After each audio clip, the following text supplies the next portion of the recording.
Remember, the statistic that we have here is, we send them a text and we get focused on something else, and then they respond back by another text, and guess what? Now it's 23 minutes before we reach our maximum level of capacity to go back on that task that we tend to do first. So, it's not very efficient at all. I can see the whole wide world with these two eyes, and I can be whoever I wanna be, 'cause it's my life. Hi, thanks for joining us for another episode of Ask Spurrell CPA. Today as the Edmonton Business Coach, we're talking about how text and email are time wasters. Again, as the Edmonton Business Coach, we're talking about how text and email are time wasters. So Michael, have you ever gotten involved in a text message exchange and it took way longer than what you thought was necessary? Yep, especially with like clients. Clients, yeah. I mean, even sometimes I find you're just texting back and forth with someone, and you're just trying to work out where you're going for dinner, and it's 30 messages deep at some point. It's just it tends to go back and forth. And the quote that we have here, it's a Gary Keller quote, author of The One Thing. It says, "Tackling these tasks in the order to receive them is like behaving as if the squeaky wheel immediately deserves the grease. But as Australian Prime Minister Bob Hawke duly noted, the things which are most important don't always scream the loudest." And the statistic that we have here is it takes an average of 23 minutes to reach your peak level of intellectual capacity once you're interrupted from one of these text messages or emails. It's going to take 23 minutes to be as smart as you should be again. And the story that we have here is, the cultural norms that we've developed around cell phones, text messaging, and emails. It's fooling business owners into thinking that back and forth text-based communication is actually efficient. And so, Michael, what are the questions you think these business owners should be asking? How do most accountants bill? Most accountants bill by the hour. You get time in. They're tracking their task, and most accountants are billing on 15-minute intervals, or a lot of times they'll bill on 6-minute intervals, 1/10 of an hour, and then they're just going to tack on an hourly rate. They're going to times that number by an hourly rate and send you your bill every month or every year or however they do it, but most accountants are straight by the hour, and they're tracking time in 15-minute intervals.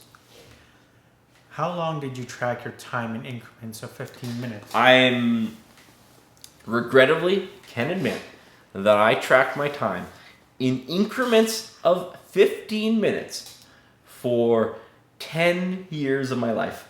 A decade of my life. I spent 10 years of my life tracking my time in 15-minute intervals.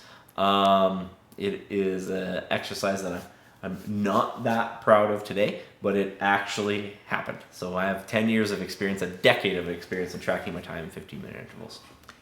How efficient is text and email to have a back and forth discussion? So in that time of tracking your time back and forth, you start looking at what was working, what's not working. And you start looking at some of the conversations that you have, either by text message or email. And you end up with these text message or email threads. I talked about earlier about just trying to book a dinner time with someone or appointment time with someone back and forth by text or email, and how long that can take unnecessarily. Imagine if you're dealing with a more complex business issue or customer service issue, and then trying to go back and forth by text and email over and over and over again just to reach a desired result. And we have to remember, the statistic that we have here is, we send them a text and we get focused on something else, and then they respond back by another text, and guess what? Now it's 23 minutes before we reach our maximum level of capacity to go back on that task that we tend to do first. So it's not very efficient at all. Are you likely to get someone's full attention by text or email? Yeah, so that's the other thing. You're putting all your effort or time into this text and email and trying to word it the exact right way. And then what's happening on the other side is someone's looking at it while they're driving. They read like 3 words of the 500-word dissertation that you read for them, and you get an unintelligent response back, because that's just what happens when you send something by text or email. It's a hit or miss if you're going to get someone's full attention on the other end. What do you recommend if you have to have a back and forth discussion? my recommendation is if you know you're going to get involved in a back and forth discussion, so you're just about to send a text, you're just about to send an email, and you're going to type out that email, and you have to ask yourself, is this communication going to be used to close the communication loop, or is there an inevitable response that's coming back? And if there's an inevitable response coming back, what we do here, and what I've always done is I'm just going to pick up the phone and I'm going to call that person, or I'm going to send them meeting times, and book a time to discuss back and forth with them. So my recommendation is if you have to have a back and forth discussion with someone, is you're either going to call them or book a meeting, whether it's a phone meeting or an in-person meeting, to have that back and forth discussion, because it'll just happen more efficiently.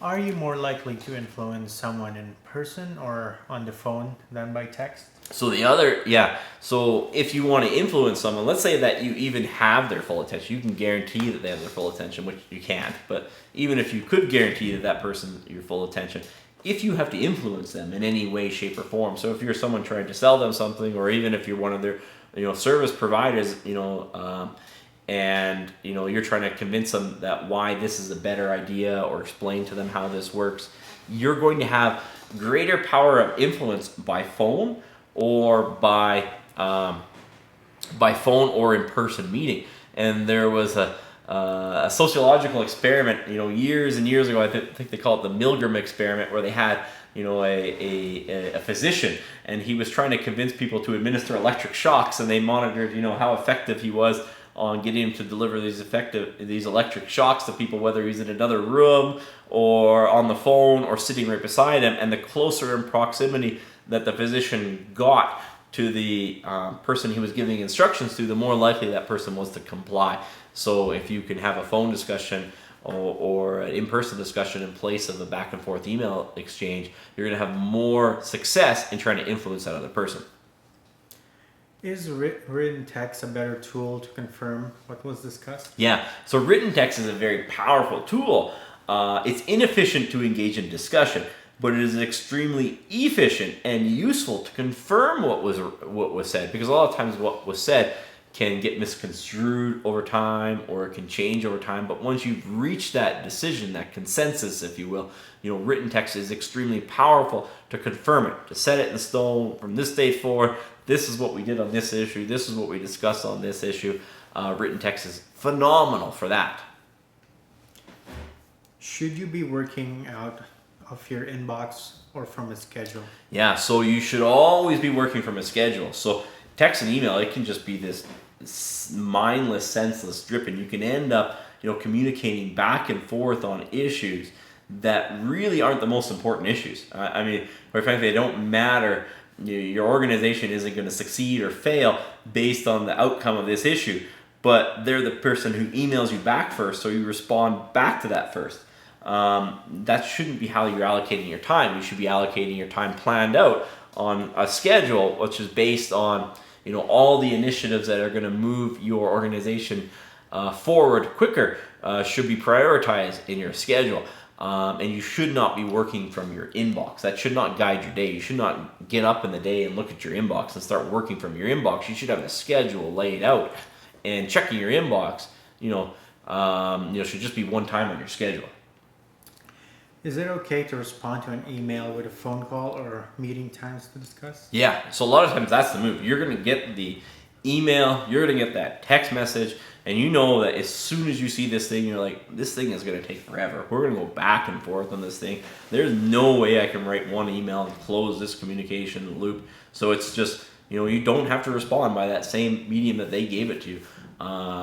Because they might have just responded in the middle of the night with their queries, or even if the person you're dealing with doesn't understand the value of discussion, doesn't mean they have to hijack your time based on that. So if they send you an email that's an inevitable discussion, pick up the phone. Try to have a discussion with them. Try to book a meeting with them.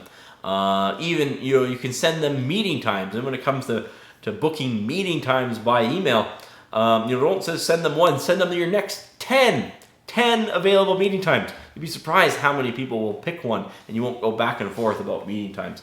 Again, you can use that meeting time discussion to close that communication loop. They'll realize that it's a discussion issue.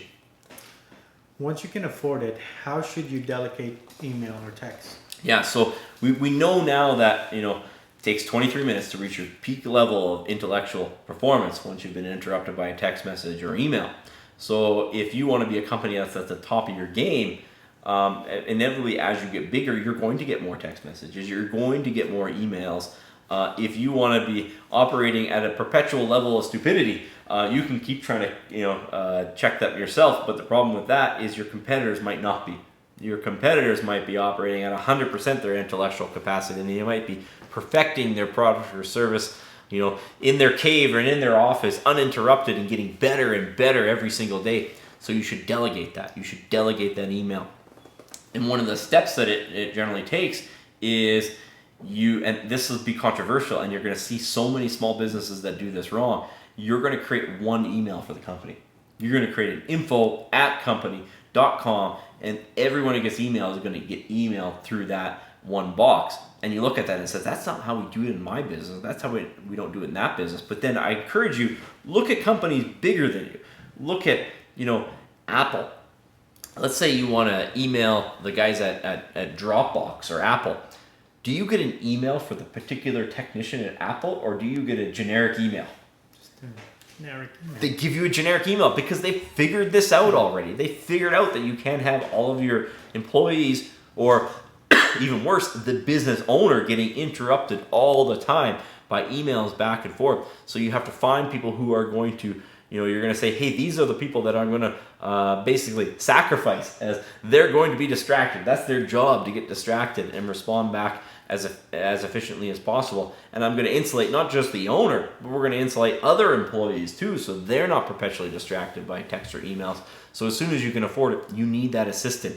Basically, you start off with getting a generic email, and then you get that assistant, and then you reply through that assistant. You have a time to meet with that assistant, go through the emails, engage out. This is how we're going to respond. And sometimes I might have to do a draft response, and pass that draft response through you. That's going to increase some of the time between the text message or email, and that's fine. And sometimes the assistant's going to bring something to you, and you're going to look at that email and say, hey, you can't address that without a back and forth discussion, so let's book a meeting with this person. That's how you have to do it. I mean, that's the only recipe for scalability. And like I said, just look at any big company, and they all have those generic emails set up, and that's how they scale, and that's how they win. So I think that's what we have here today. Thanks so much for watching, and as always, please hit the like and subscribe button so we continue to deliver you tips on how to beat the odds at business. And as always, please leave us some comments so we can address your queries and use your input for future videos. Thanks very much.